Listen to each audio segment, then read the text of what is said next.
بسم اللہ الرحمن الرحیم۔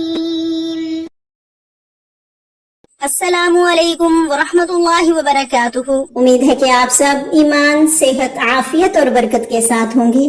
آج ہم سبق نمبر 17 کو پڑھیں گے، جس کا عنوان ہے بحث نہیں اور اغراض نہیں۔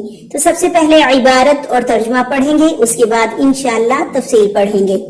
وَأَمَّا النَّهْيُ فَهُوَ طَلَبُ الْكَفِّ عَنِ الْفِعْلِ عَلَى وَجْهِ الْإِسْتِلَاءِ وَلَهُ صِيغَةٌ وَاحِدَةٌ وَهِيَ الْمُضَارِعُ مَعَ النَّاهِيَةِ كَقَوْلِهِ تَعَالَى وَلَا تُفْسِدُوا فِي الْأَرْضِ بَعْدَ إِصْلَاحِهَا، وقد تخرج صيغته عن معناها الأصلي إلى معان أخرى تفهم من المقام والسياق كالدعاء نحو لا تشمت بي الأعداء، والالتماس كقولك لمن يساويك لا تبرح من مكانك حتى أرجع إليك، وتمني نحو لا تقل في قوله يا ليل طل يا نوم ذل يا صبح قف لا تقل، والتحدید كقولك لخادمك لا تطع امری۔ ترجمہ دیکھیے، بہرحال نہیں، بس وہ طلب کرتا ہے ترک فعل کو اصطلاح کے طریقے پر، اور اس کے لیے ایک صیغہ ہے، اور وہ فعل مضارع ہے لائے نہیں کے ساتھ، جیسے اللہ تعالیٰ کا قول ہے نہ تم فساد کرو زمین میں اس کی اصلاح کے بعد، اور کبھی نہیں کا صیغہ نکل جاتا ہے اپنے اصلی معنی سے دوسرے معنی کی طرف، اور وہ سمجھے جاتے ہیں مقام اور سیاق کے ذریعے، جیسے کہ دعا کہ نہ تو خوش کر دشمنوں کو میری تکلیف کی وجہ سے، اور التماس جیسے تیرا قول اس شخص کے لیے جو تیرے برابر ہے، نہ ہٹنا تو اپنی جگہ سے حتیٰ کہ میں لوٹ آؤں تیری طرف، اور تمنی جیسے لا قتلو شاعر کے قول میں کہ اے رات لمبی ہو جا نیند ختم ہو جا، اے صبح تو ٹھہر جا طلوع نہ ہو، اور تحدید جیسے تیرا قول اپنے خادم کے لیے نہ تو اطاعت کر میرے حکم کی۔ اب تفصیل دیکھیے۔ وَأَمَّا النَّهْيُ، یہاں سے مصنف انشاء طلبی کی دوسری قسم بیان فرما رہی ہیں، اور وہ دوسری قسم نہیں ہے۔ متکلم کا اپنے آپ کو بڑا سمجھتے ہوئے مخاطب سے کسی کام کے نہ کرنے کا مطالبہ کرنا نہیں ہے۔ نہیں صرف ایک صیغہ سے حاصل ہوتا ہے، وہ فعل مضارع جس کے شروع میں لائے نہیں داخل ہو، جیسے اللہ تعالیٰ کا یہ قول لا تشرک باللہ۔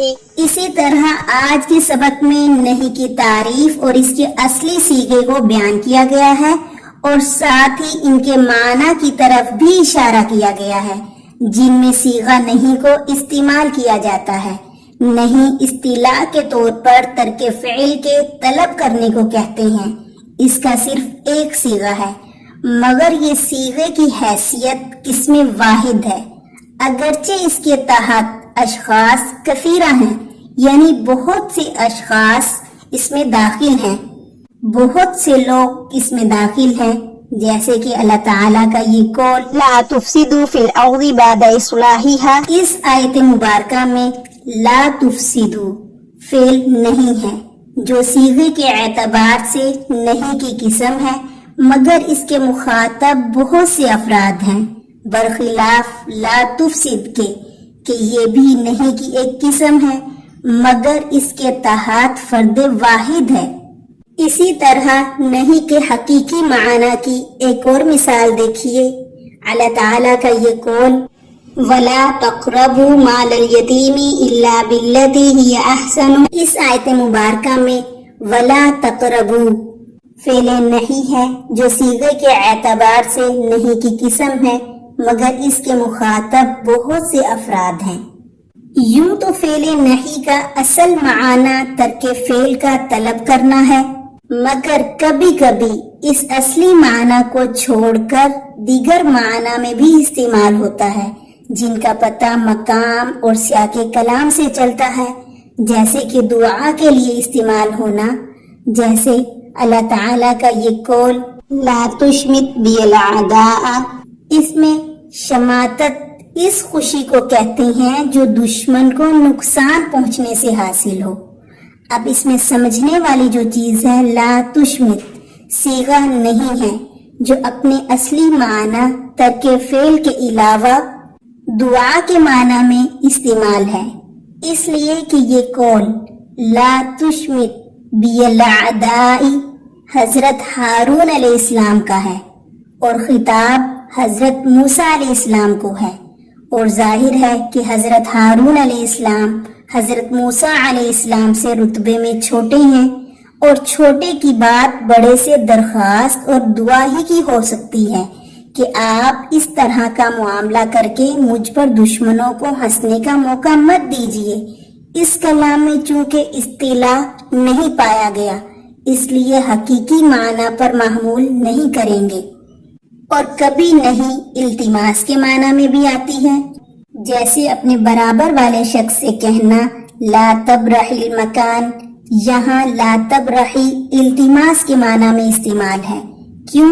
کیونکہ یہ جملہ اپنے برابر والے شخص سے کہا جا رہا ہے، اور برابر والے شخص کو حکم نہیں دیا جاتا بلکہ اس سے التماس کی جاتی ہے۔ اور کبھی نہیں تمنی کے معنی میں بھی آتی ہے، جیسے کہ شاعر کا یہ شعر ہے یا لیل طل یا نوم ذل یا صبح قف لا تطلو۔ اس شعر میں محل استشہاد یعنی سمجھنے والی جو چیز ہے وہ ہے لا تطلع، جو کہ اپنے حقیقی معنی میں استعمال نہیں ہوا، اس لیے کہ صیغہ مذکور سے خطاب صبح کو ہے، اور صبح غیر ذی عقل ہے، اس میں قبولیت خطاب کی صلاحیت ہی نہیں ہے، اور صبح کا روشن نہ ہونا ہی شاعر کی محبوب چیز ہے جس کے حصول کی امید نہیں ہے، اس لیے صیغہ نہیں یہاں صرف تمنا اور آرزو کے لیے ہے۔ اور کبھی نہیں تہدید یعنی دھمکانے کے معنی میں بھی استعمال ہوتا ہے، جیسے اپنے خادم سے کہنا لا تطع امری، میری بات نہ مان، مطلب یہ ہے کہ اس کا انجام تمہیں بھگتنا پڑے گا، گویا خادم کو یہ کہہ کر دھمکی دے رہا ہے۔ تہدید کو ایک اور مثال سے سمجھے، جیسے کہ تم اپنے چھوٹے سے کہو لا تمتثل امری، اچھا تو میرے حکم پر مت چل۔ اس مثال میں بھی گویا بڑا چھوٹے کو دھمکی دے رہا ہے۔ اور کبھی کبھار نہیں ارشاد کے معنی میں بھی استعمال ہوتی ہے، جیسے کہ اللہ تعالیٰ کا یہ قول ہے لا تسألوا عن اشیاء ان تبد لکم تسؤکم، کہ نہ تم سوال کرو ان چیزوں کے بارے میں کہ اگر ظاہر کر دی جائیں تمہارے لیے تو بری لگے تم کو۔ یہاں پر لا تسألو اپنے حقیقی معنی میں نہیں ہے بلکہ ارشاد کے معنی میں ہے۔ آج کے سبق سے متعلق کچھ سوالات ہیں، وہ نوٹ فرما لیں۔ سوال نمبر 1، نہیں کی تعریف اور اس کے صیغے بتائیے۔ نمبر 2، نہیں کے مجازی معنی کتنے ہیں اور کون کون سے ہیں۔ نمبر 3، امثلہ ذیل میں نہیں کے حقیقی اور مجازی معنی کی نشاندہی کریں۔ لا تشرک باللہ، صلوا ولا تقتلوا، ربنا لا تؤاخذنا، لا تفسدوا في الأرض بعد إصلاحها، ربنا لا تجعلنا فتنة للذين كفروا۔ جزاكم الله خيرا۔